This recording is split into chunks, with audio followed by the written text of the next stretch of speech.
안녕하세요. 백지입니다. 이번 시간에는 고등학교 1학년 통합과학 생명시스템에서 두 번째 시간 물질대사와 효소 보겠습니다.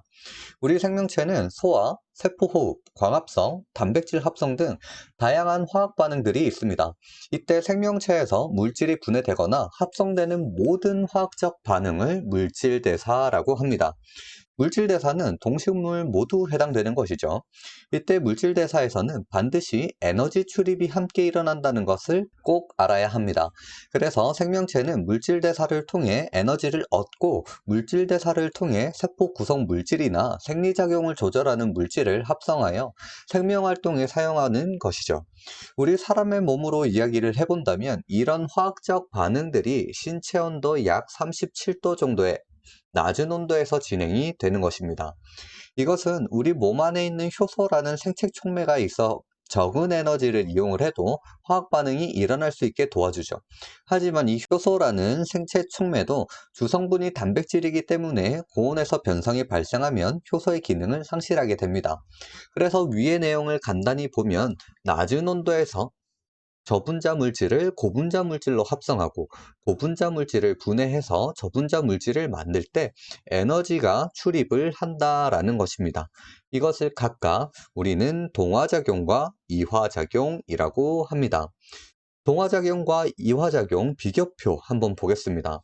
동화작용은 저분자 물질을 이용을 해서 고분자 물질을 합성하는 과정이고 이때 합성에 필요한 에너지를 흡수한다라는 것입니다.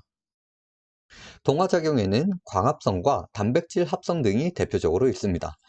이화작용은 고분자 물질을 저분자 물질로 분해하는 반응이고 고분자 물질에 저장되어 있던 에너지가 분해되면서 방출되는 발열 반응이다 라는 것도 보면 되겠습니다.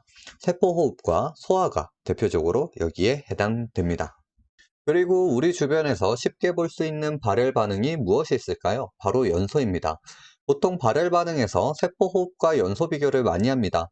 같은 발열 반응이지만 너무 다르게 나타나기 때문이죠. 먼저 연소부터 보겠습니다.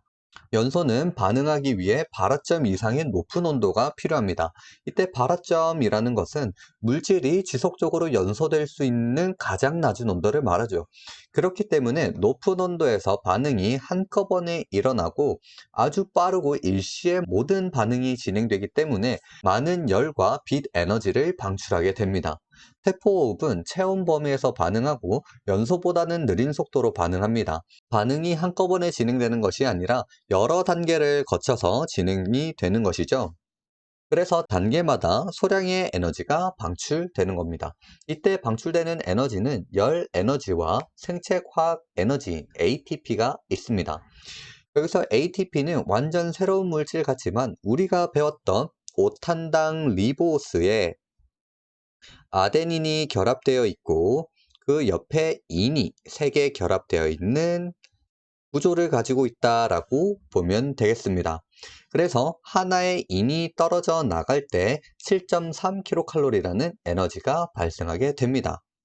여기서 그러면 인이 하나 떨어져 나갔을 때는 ATP라고 표현을 하게 된다는 것까지 잘 기억해 주시면 되겠습니다. 물질대사에서의 에너지 출입을 보면 생성물이 고분자 물질이라면 에너지를 흡수를 해야 된다라는 거죠. 그래서 흡열 반응이 나타난다. 그리고 생성물이 반응물보다 저분자 물질이라면 반응물에 저장되어 있던 에너지가 방출되기 때문에 발열 반응이 나타난다. 라는 걸 꼭 기억을 해주시면 되겠습니다. 이번엔 물질대사에서 대표적인 동화작용과 이화작용의 광합성과 세포호흡 보겠습니다. 광합성과 세포호흡은 완전 정반대라고 할 수 있습니다. 광합성은 이산화탄소와 물을 이용해서 포도당을 합성하는데 이때 빛 에너지를 포도당에 저장한다고 보면 되겠습니다. 그림에서 빛 에너지를 사용해서 ADP를 ATP로 저장하고 포도당에 합성할 때 빛 에너지를 바로 사용하는 것이 아니라 빛 에너지가 저장된 ATP를 이용해서 고분자 물질인 포도당을 합성하는 데 사용하는 것입니다. 다시 미토콘드리아에서 포도당을 이용해서 세포호흡을 하면 단계별로 분해하면서 이산화탄소와 물이 최종적으로 만들어지게 되고, 이때 발생한 에너지를 이용해서 ATP를 합성하고, 합성된 ATP를 이용해서 생명활동에 사용하게 되는 것입니다. 이번엔 효소 보겠습니다. 생명체 내에서 합성되고 물질 대사를 촉진하는 생체 촉매로 단백질이 주 성분입니다. 여기에서 촉매란 반응 과정에서 소모되거나 변하지 않는다라는 거 꼭 기억을 해주시고, 활성화 에너지를 변화시켜 반응 속도에 영향을 미치는 물질이다라는 겁니다. 촉매에는 두 가지 촉매가 있습니다. 하나는 우리가 일반적으로 말하는 촉매, 정촉매입니다. 활성화 에너지는 낮추어 반응 속도를 빠르게 하죠. 반대로 부촉매가 있습니다. 활성화 에너지를 높여 반응 속도를 느리게 하는 것이죠. 하지만 우리가 말하는 촉매는 보통 정촉매에 해당되는 이야기만 할 것입니다. 그래서 효소에 의해 생명체 내에 일어나는 물질 대사가 체온 정도의 낮은 온도에서 빠르게 반응할 수 있다라는 것이죠. 하지만 효소도 단백질이 주 성분이라고 했기 때문에 높은 온도에서 변성이 일어나며, 변성이 되었을 때는 효소의 기능을 상실하게 된다는 거 알면 되겠습니다. 효소는 온도뿐만 아니라 pH에도 영향을 받는데요. 효소에 따라 활성되는 pH가 다르다라는 겁니다. 우리 입에 있는 아밀레이스라는 효소는 pH 7에서, 위에 있는 펩신이라는 효소는 pH 2에서 활성화된다라는 것이죠. 그럼 활성화 에너지가 무엇인지 알아야 되겠죠? 활성화 에너지는 화학 반응이 일어나기 위해 필요한 최소한의 에너지입니다. 그래서 효소가 화학 반응의 활성화 에너지를 감소시켜 빠르게 반응할 수 있게 도와주는 것이죠. 그래프에서 효소의 유무에 따른 활성화 반응 차이가 나타나고 있습니다. 그런데 이 그래프에서 조심해야 될 것이 무엇이냐면 바로 반응열입니다. 반응열은 반응물과 생성물의 차이만큼 방출되는 에너지를 말합니다. 하지만 이때 활성화 에너지 때문에 혼돈하는 경우가 많은데요. 질문에서 활성화 에너지를 가르치면서 요렇게 이만큼이 반응열이다 라고 물어보는 경우가 많기 때문에 이것을 꼭 혼돈하지 말고, 반응열은 반응물과 생성물의 그 차이만큼일 뿐이다 라는 걸 꼭 기억을 해 주셔야 합니다.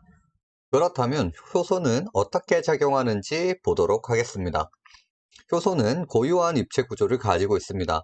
그 입체 구조에 들어맞는 반응물 또는 기질과 결합해서 활성화 에너지를 낮추게 되는 것이죠. 이때 효소의 특징이 있습니다. 바로 효소의 기질 특이성이라는 것인데요. 효소가 가지고 있는 입체 구조는 고유의 입체 구조라는 것입니다. 바로 그 구조 결합을 할 수 있는 특정한 기질만 반응한다는 것이죠. 아무 기질과 결합하지 않는다는 점 꼭 기억해야 합니다.